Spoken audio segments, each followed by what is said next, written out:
Hey everyone, Joey here, aka Animus, and today we're going to be carrying on with my series going through every vinyl record that I've ever bought up to this point. In the last two parts I got through letters A to C, and we're going to be carrying on from there today, starting off with an absolute classic in the strictest sense of the word, Kind of Blue by Miles Davis, which I feel like I kind of can't not have in my collection. The most common pick for the greatest jazz album ever made. Is it my personal favourite? Quite possibly, and it's making me realise I really do need to build upon my jazz collection. I do really enjoy this kind of music. I'd probably like to get some John Coltrane, some Charles Mingus in particular, but this is just a gorgeous album. I've got it on a translucent blue cover, which is really pretty, although at some point I think it would be quite nice to get maybe a higher end black copy for the more authentic experience, I guess, if you want to put it that way. Going from an extremely obvious record to have to a very strange record to have.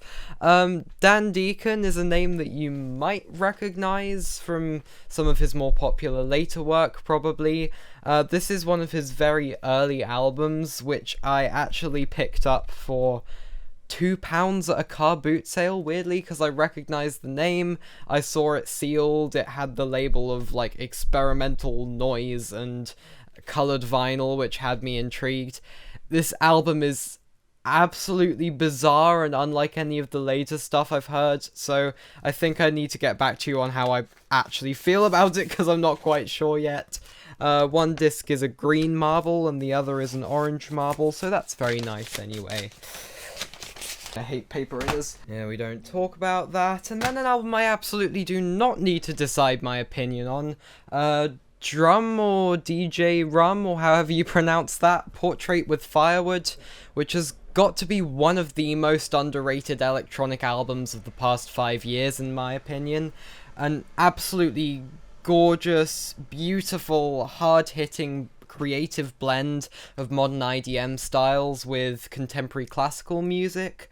I adore the cello playing on here. Zofia Jagodzinska, if that's how you pronounce it, does some brilliant work on here. I cannot recommend this enough. If this sounds up your street, definitely go and check it out. This was another bargain for me. I found it new in a £5 sale, but I'm absolutely shocked at some of the prices that it's selling for on Discogs, and I can't actually really work out why. Has it been out of print for a long time? Was it a limited run? I don't know, but I will definitely cherish this record and keep on playing it. On to something that does get the respect it deserves, loving these segue opportunities between albums. DJ Shadow Introducing, which I'm pretty sure is the first ever album made completely out of samples in the mid-90s. Going with a common opinion, this is a personal favourite of mine. Absolutely brilliant. Can't imagine how long it would have taken to put together. Great album, but sadly not a great repress.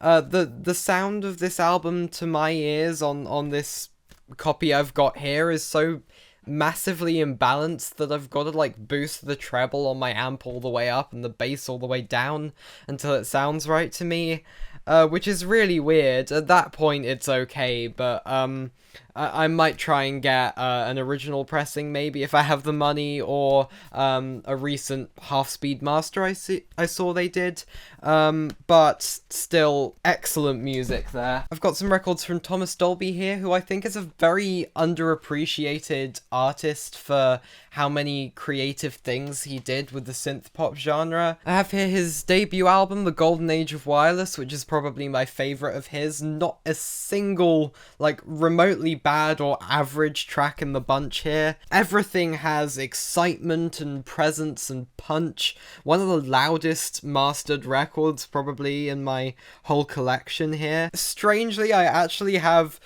2 different copies of this album for a fairly good reason, because it got a repress after She Blinded Me with Science became a big hit, where they added that track onto the album, and then I believe removed the track The Wreck of the Fairchild. And also the original pressing, I think, just has a much better sequence track listing. You can't not begin the album with Flying North, that's criminal. So after I bought this second version, I bought this first version, if that makes any sense. So yeah, I've got both of those. And then I also have his second album, The Flat Earth. I've made sure he's not a flat earther, by the way, don't you worry. Yeah, this is quite a different album to his debut. Very varied track listing in here. Almost on the same level, personal enjoyment wise, I'd say. And then continuing on the 80s theme, god, it's like a whole alphabetical story going on here. I have two albums from Duran Duran. I must admit, I do love me a bit of Duran Duran. I have their is this their debut? I think so. Self-titled album, and Rio, which is probably my personal favourite of theirs. I especially love this artwork here. This is such a cool image. I do put these on every now and then, and I definitely think this band have some tracks that are still very much worth checking out. And then I've got 1, 2, 3, 4 albums by the Electric Light Orchestra. Going back a decade, I also do enjoy a good bit of grand scale 70s rock music. I don't think ELO ever properly went into like prog rock territory, but they do have this great big expansive, very 70s sound to their music with the orchestras and everything. Some of these records I did pick up from my dad and my uncle's old combined collection, and then others I bought on my own. I haven't been putting all of these on all that much very recently, but I would say my favourite would be the common pick out of the 4, Out of the Blue. Spectacular double album here. Makes very good use of the gatefold format with 2 very, very dated but still very striking and recognisable images. Side C of this album is actually a whole 4-track suite called Concerto for a Rainy Day, which I just think is the coolest thing ever. It ends in Mr. Blue Sky, their most recognisable track, which is also, I think, one of the earliest tracks I ever remember enjoying from when I was about, like, 5 years old or something, so it still resonates very strongly with me today. Then I have Enya, Watermark. She kind of mixes, I think, Celtic music with a kind of 80s ambient and new agey kind of sound. I think I've only put this on once as of yet, but it was definitely a very interesting listen, more artistically bold than I was expecting. And I have Fleetwood Mac, Rumours, obviously. That sticker mark there is extremely annoying, but this is a 70s pressing, I believe. I don't think there is a single person who doesn't at least like this album a bit, so I will say no more, probably. And then skipping all the way to last year, Floating Points, Pharaoh Sanders and the London Symphony Orchestra, Promises. I marked this as my #1 favourite album of the entire year on my list. I think that spot has probably been taken by Porter Robinson's Nurture now, personally, but I'm still absolutely floored by this record every time I put it on. Sends goosebumps through my entire body. You should probably just go and watch that video. I'm sure I better phrased my thoughts there, but it's this very creative, perfect intersection of jazz music, classical music, and electronic music. And the way it evolves over time, the entire album just being one 9-movement piece, is absolutely gorgeous and beyond words. I can't really do justice to it by talking. This has a very interesting sleeve because you can see there's these kind of die-cut shapes, and then you open it out and there's this weird, very abstract and complex artwork on the inside. And then this is another one of the few albums in my collection which I have 2 copies of, because after getting that, like, I think it was a limited 180 gram pressing, I then decided to buy this beautiful marbled edition, which came out later that year. Very, very classy. I'm kind of considering selling the black version. I think maybe theoretically it would sound better, but I don't think I really notice that kind of difference very often with my current setup, so Yeah, it is a little bit silly having two copies of the same album when you don't really need to, so I'd probably stick with the more visually appealing one. Then I got Flying Lotus with Cosmogramma, definitely my favourite Flying Lotus album. Weird, wonderful, psychedelic, electronic jazz voyage. Very, very bizarre, very eclectic, super energetic, super striking. Just like this artwork here. I mean, man, this really is the kind of thing I'd want to put up on my wall. And then on the inside of the gatefold, you've got this great mass of old writing and scripture and drawings. It feels like it comes from its own kind of mythology here. Such a cool record there, I would highly recommend. And then I have a box set, actually, of FOALS, Everything Not Saved Will Be Lost, parts 1 and 2. FOALS are a kind of indie rock band who did a 2-part album release back in 2019, with 2 albums that are very stylistically different, but fit together very well as one whole. So they did this very interesting release of, like, a book, which starts off here with part 1, which is on such a delicious pink translucent colour. Pink has got to be one of my favourite vinyl colours and one of my favourite colours in general. There's a little 7-inch single of Exits with an etching on the B-side, which is very nice, and 2 very cute cats. And then you go through all of these images and lyrics. Then when you get to the middle, it changes to the kind of autumnal theme of the second album. There were 2 art prints, one of which was signed and I've got on my wall. And then I went with the picture disc edition of the second album, as opposed to black vinyl, which was an option. I know picture discs aren't really supposed to sound all that great. This one sounds fine to me. It sounds really nice, actually. And it is another gorgeous album cover to see turning around on the turntable. One of the rarer items in my collection, for sure. And definitely one of the most beautiful looking ones. Rounds by Fortet, my favourite Fortet album. This has this very warm and rich organic sound to it, but the production side of this album is absolutely nuts. It's a very uplifting listen and probably one of my favourite ever IDM albums. I have kind of a range of feelings on his later work, but this is definitely the one that I keep coming back to the most. There's the gatefold artwork, and it also came with a nice little live CD as a little bonus. And then I have, with some of the most unsettling artwork in my whole collection, Dead Cities by the Future Sound of London. The background is very cool. I just do not like this dead zombie granny staring at me. But anyway, this is an absolutely bloody fantastic album, which you should definitely listen to, like, immediately after this video ends.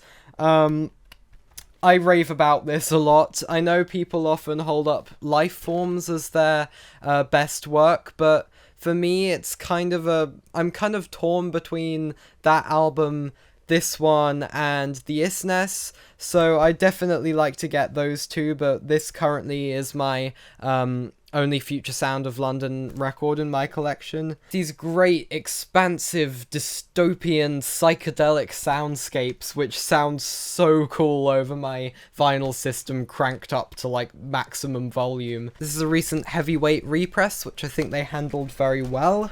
And then to round off this part, I have a number of albums from Peter Gabriel, former singer in Genesis, who also had a very long and fantastic solo career. Interestingly, he did, like, multiple self-titled albums, which kind of only have unofficial titles, which I have 3 of.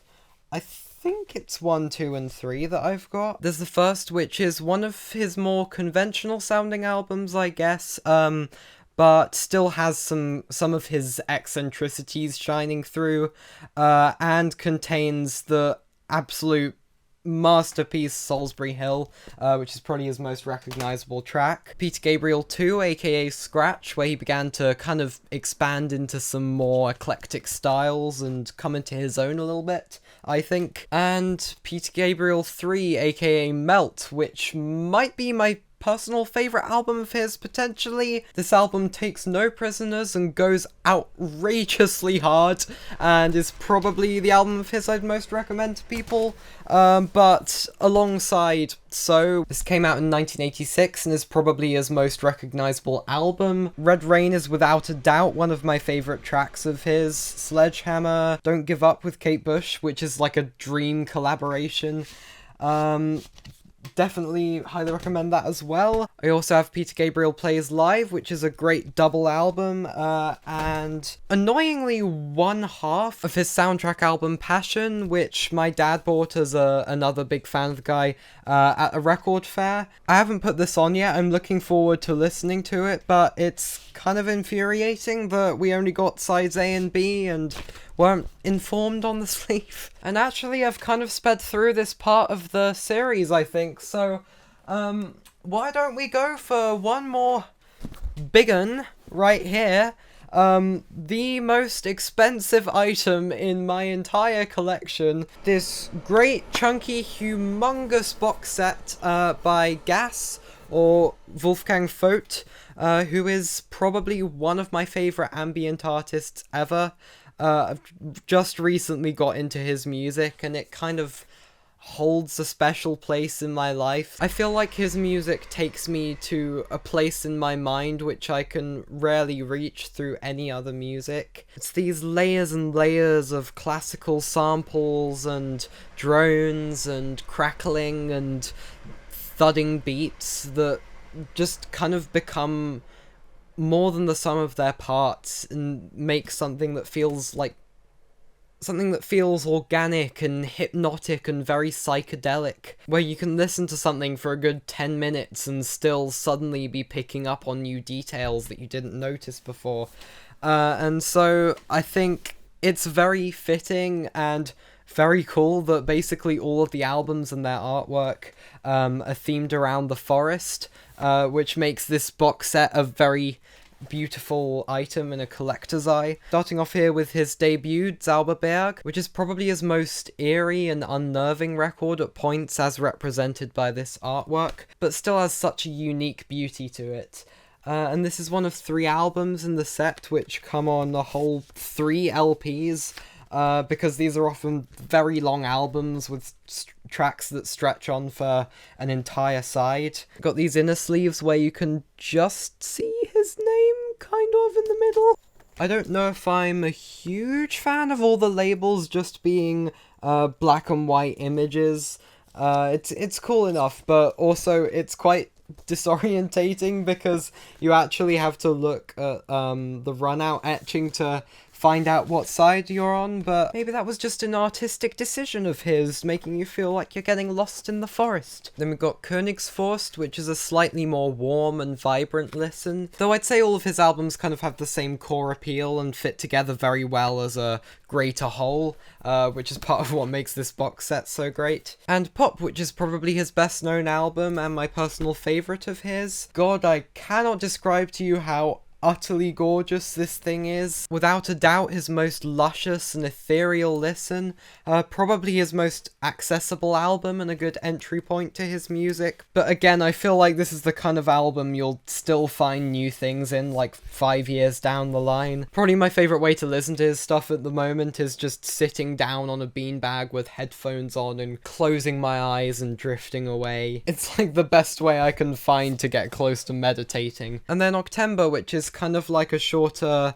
1-disc EP on here with 2 side-long tracks, and then at the end you get this art book, Königsforst 2016, which a lot of Discogs reviewers were like not all that happy with. It could have been a little better. I slightly feel like maybe the filter on all of these images wasn't all that necessary, and they are a little bit repetitive, but I still think it's a cool addition to the set, and you're not going to be staring at an art book all day anyway, so I think the images fit in well enough with the kind of disorientating psychedelic mood of the music. And then there's the 4 CDs, one of which I've just been listening to. And I know I've been going on about this, but this just has to be one of the coolest things I own. It's just such a visually satisfying set of things,